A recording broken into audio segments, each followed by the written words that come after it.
Hello everyone, and welcome to John's Workshop. Today I would like to talk about the sine wave. What exactly is a sine wave? What does it represent? And how does it get its unique shape? Well, a sine wave is really a smooth, repeating oscillation.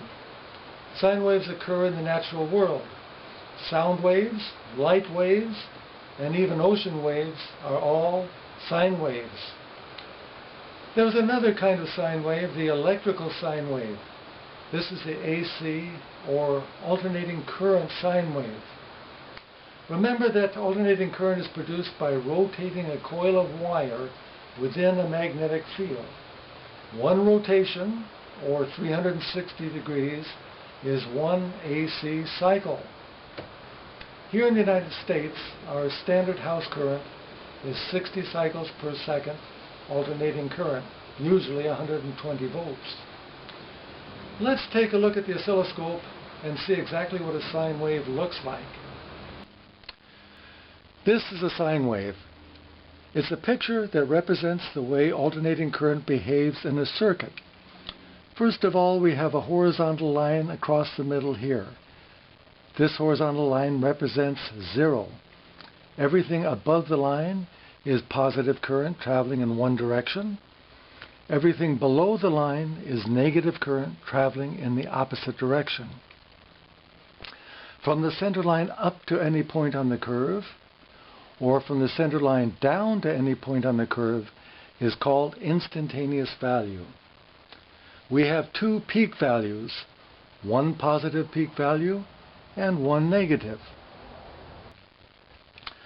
What we are looking at here is one complete cycle of alternating current, or in other words, one complete revolution of the coil of wire within the magnetic field. Time is plotted horizontally on the x-axis. Time is important here because it helps us identify the exact position of the coil in its rotational cycle. For instance, this would be 0 degrees. Here we have 90 degrees of rotation. Here we have 1/2 turn, or 180 degrees. Here we have 270 degrees. And here we have 360 degrees of rotation, or one complete cycle. So that's what the sine wave looks like. I first became aware of the sine wave way back in junior high school electric shop, but I never paid much attention to it until recently. I began to wonder what gives the sine wave its distinctive shape. For instance, why isn't it merely two half circles, one above the zero line and one below the zero line? So I began to do some research. I found that sine is really a trigonometric function which can be displayed on something called the unit circle. Well, I have to admit I was never very much of a math person, and this didn't make any sense to me. I couldn't really visualize what was happening. However, I often solve problems using what I call the empirical method. And so I built a model, a working model of the unit circle. And here it is. This is my model of the unit circle. The wheel represents one cycle of 360 degrees. The weighted, pivoted vertical scale here, calibrated from 0 to 100, represents instantaneous voltage at any point in the cycle. Let's take a closer look at this machine and see it in operation.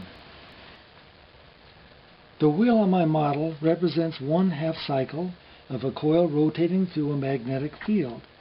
The vertical scale here represents instantaneous voltage at any point in the rotational cycle. The wheel is now set at 0 degrees. This makes the coil parallel to the magnetic lines of flux.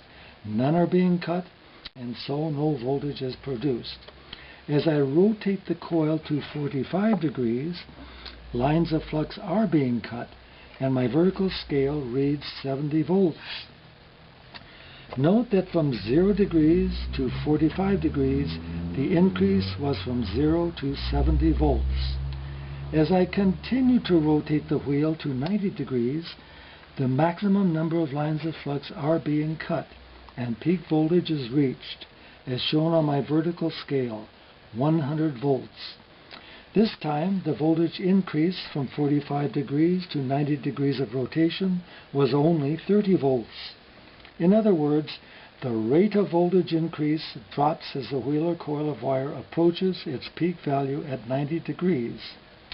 As I continue past the 90 degrees, the same thing happens in reverse. At first, the decrease in voltage is slow and then becomes faster and faster as I approach 180 degrees. If my model could continue on to 360 degrees, the same values would be seen on the negative side of the cycle. Now I understand the sine function. Here are three sides of a triangle. This angle is always 90 degrees, a right triangle. This is the angle of rotation for the coil of wire. This side represents the peak voltage. It is called the hypotenuse. This side represents the instantaneous voltage. It is called the side opposite. The sine of this rotational angle is just the ratio of the side opposite to the hypotenuse. If I know the hypotenuse value, it's my peak value of 100, and if I go to my calculator and get the sine of the rotational angle, I can easily find my instantaneous value. Working in reverse order, I can divide my instantaneous value by my peak value and get the sine of this angle. And so my little mechanical model helped me to really understand the sine wave and what was meant by instantaneous values. In fact, it's the instantaneous values that give the sine wave its distinctive shape.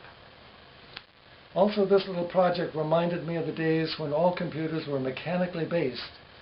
In other words, cams, levers, pulleys functioned as quantities, formulas, and ratios. In closing, let me leave you with an old American Indian saying, "So katoa." So katoa, loosely translated, means, cheer up, you can do this. Thank you for listening.